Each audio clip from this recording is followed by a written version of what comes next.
Prasidės netrukus žiema. Pas mus, principai jau prasidėjo, jau sniegas buvo iškritęs. Ir kažkaip savo veido odą reikia pasirūpinti. Taip,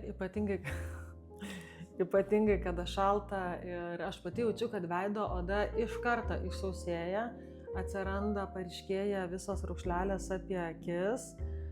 Bet aš visą laiką suprantu, kada būnu šiltose kraštuose arba ten, kur yra drėgna, tai veido oda visuomet atrodo kur kas jaunesnė. Tai šaltuoju metų periodu Šerpetoja ta oda? Šerpetoja ir reikėtų nepamiršti odos drėkinimo. Drėkinimas tai yra toks pagrindas į odos sveiką būklę ir maitinimas, bet drėgmės tikrai mums trūksta. Jo, tai ką reikia atkreipti dėmesį, kad principe yra, kaip pasakyti, yra šiltasis sezonas ir yra šaltasis. Tai tiek šaltajam reikėtų turėti principe skirtingas veido priežiūros rutinas. Jeigu aš Taip.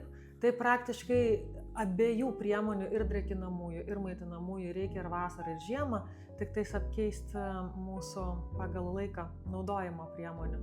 Jeigu vasarą drėkinamasias priemonės naudojame ryte, tai tuomet atėjus šaltajam periodui drėkinamasias priemonės visą laiką rinkimės vakare, kad naudotumėm drėkinamosius serumus, drėkinamasias kaukės, tuomet, kada jau žinome, kad nebeišeisime iš namų.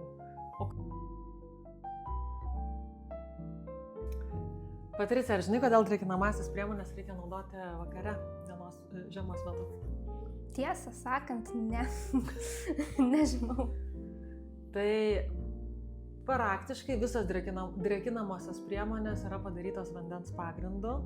Ir jeigu vasarą drėkinamosius serumus mes naudojame ryte, prieš išeidami į lauką arba į darbą, tai drėkinamasias priemonės šaltuoju periodu, žiemos periodu mes naudojame vakare arba tuomet, kada žinome, kad tikrai neišeisime iš namų. Nes visos drėkinamosios priemonės yra pagamintos vandens pagrindu.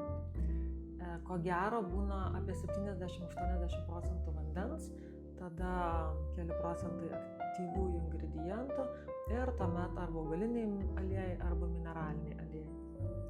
Tai reikėtų... Jo, logiška. Vanduo tiesiai iš šaltį. Kristalizuojasi vanduo, nesusigeria, tuomet grįžtam atgal, dideli temperatūrų pokyčiai, tai drėkinamosios priemonės. Aš visuomet naudoju drėkinamąjį serumą savo veido odai, paakių kremą ir taip pat veido kremą. Ir taip pat nepamirštu prausti savo veidą. Jau čia kaip tėvė mūsų ryte vakare, taip ir veido odos priežiūros priemonės. Prausiklis, tonizuoju odą arba su toniku, arba su giliu vandeniu, serumas, paakių kremas ir kremas. Ir porą kartų per savaitę kaukė ir dar porą kartų per savaitę arba net 4 kartus per savaitę vakare veido masažas su maitinamuoju aliejumi vakare. O kaip yra pavyzdžiui su veido šveitimu žiemos metu? Aš šito galbūt nelabai suprantu, nes netekdavo anksčiau domėtis. Aš kažkaip įsivaizduodavau taip, žiemą mano oda labai šerpetoja, tai tada jau su šveitikliu visą tą šerkšną nušerkšnosiu. Ar taip galima daryti, ar ne, aš nežinau, tiesą sakant. Veido odos šveitikliai tam ir yra padaryti, kad nušveisti negyvasias odos ląsteles, suragėjusias odos ląsteles. Tik reikėtų pasirinkti, koks šveitiklis mums tinka, nes yra ganėtinai tokių grubių, kad nesuardytų mūsų veido odos epidermio. Švelnių yra šveitiklių, yra tokių tiesiog su vandeniu, kurie susiliečia ir su oda ištirpstantis. Taip pat galima veido odos pilingą valymą pasidaryti kavitacinę, atėjus pasirinkus kažkurį grožio saloną ar spa centrą, tai tiesiog su metalinė mentele ir veikiant ultragarso bangoms. Ultragarsinis veido valymas gali būti. Bet vėlgi reikėtų pasižiūrėti, jeigu mūsų oda yra labai plona, labai jautri, labai gležna arba labai brandi, tai su išplanėjusiu epidermiu, tai reikėtų pasižiūrėti, ar tikrai mums reikia to tokio agresyvaus veido odos pilingo. Tai priklausomai nuo odos būklės, ką jums turėtų pasakyti kosmetologas.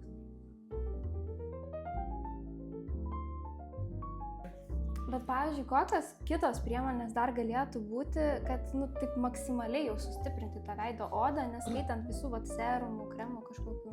Geras miegas. Man asmeniškai 8-9 valandas kieto gero miego tikrai jaučiu, kad atstato ir tiek fizinę būseną, ir emocinę, ir veidų prieš senėjimą. Geras miegas, drėkinti mūsų organizmą iš vidaus. Surašo, kad reikia išgerti 2 litrus vandens, bet aš manau, čia vėlgi individualu. Gal kas daug sportuoja, daug prakaituoja ir 3 gali išgerti, o gal kitam ir 1,5 užtenka litro, gal kitam litro.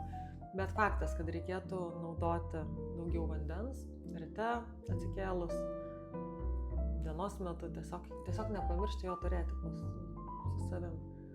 Čia tokie kaip ir klišiniai dalykai, visiems suprantami, bet tiesiog, aš nežinau, kažkokia žmogiška prigimtis būna, kad mes pamirštam. Nes ir tas pats miegas, ko gero, mityba galiausiai, nes mityba tai pagrindas, ko gero, yra. Jeigu norim nesenti, tai nevartoti cukraus, saldainiukų, lengva pasakyti, vaisių saldžių, džiovintų vaisių, va dabar kaip tik artėja Kalėdos. Bus daug vakarėlių, daug švenčių, vieni pas kitus į svečius keliaus, nes šokoladas geras nėra tai blogai, iš tikrųjų net ir gerai, bet visas cukrus, saldainiai, mityba. Tai. Žiūrėtis tos mitybos, aišku, standartiškai vitaminai tie patys, ko gero. E vitaminai, biotinas odai taip pat labai gerai, biotinas. Man dabar tiesiog taip įdomu pasidarė, o jeigu reikėtų, nežinau, išsirinkti kokius top 3 produktus veidui, šaltuoju periodu, ką rekomenduotum? Ryte pasitepti su maitinamuoju kremu, vienas dalykas, pirmoji tokia, sakykime, priemonė, atsikeliam, kaip apsaugoti mūsų veido odą, tai pasitepti su maitinamuoju kremu. Tada veido aliejus vakare, išsimasažuoti, primaitinti ant drėgnos veido odos tepant. Ir trečias, čia visi man jie tokie svarbus tie produktai, tai būtų drėkinamasis serumas vakare. Drėkinamasis serumas, tai jeigu top 3, maitinamasis kremas, drėkinamasis serumas ir veido aliejus. Aš manau, mes galėsime čia kažkur virš mūsų įdėti nuotraukas šitų produktų, kad tiesiog būtų aiškiau būtent apie ką šnekam, nes vėlgi, jeigu grįžti prie to aliejaus, čia aš kaip pasakyti, pas mane savas gyvenimas, savas taisyklės, tai aš jau pasikartojau ir dar kartą pasakysiu, kad aš tą aliejų labai mėgstu ir ryte ir vakare naudoti. Kiekvienam reikia, aišku, žiūrėti, kaip kas ką naudoja, bet kokiu atveju irgi skaičiau ne per seniausiai, kad ir bet kokią priemonę mes naudojam ant savo veiduko, reikia palaukti, kad jinai gerai įsigertų vis dėlto prieš jau einant į tą šaltį. Taip, bent jau 20 minučių, gerą pusvalandį, kad įsigertų, ne tik, kad pasitepam ir išbėgam. Aišku, visai būna, bet aš manau gyvenime kaip ir darbuose, kaip ir kur kitur, reikia susidėlioti ties savo veido odos priežiūrą prioritetus.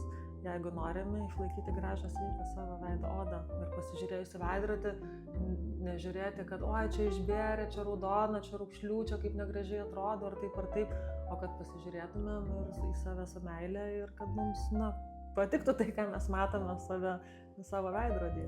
Taip, grinai, kaip pasakyti, save priimti. Nereikia išsigąsti net tos pačios, kaip pasakyti, raukšlelės vienos kitos. Čia yra normalu, čia yra gyvenimo procesas, aišku, aš čia lengva man šnekėti, aš dar jauna, neturiu tų raukšlių. Bet būna pabėrimų visokių ir panašiai, tai tiesiog, normaliai reaguoti, priimti tai. Ir žinot, kad nėra nieko nepataisomo. Nieko amžino.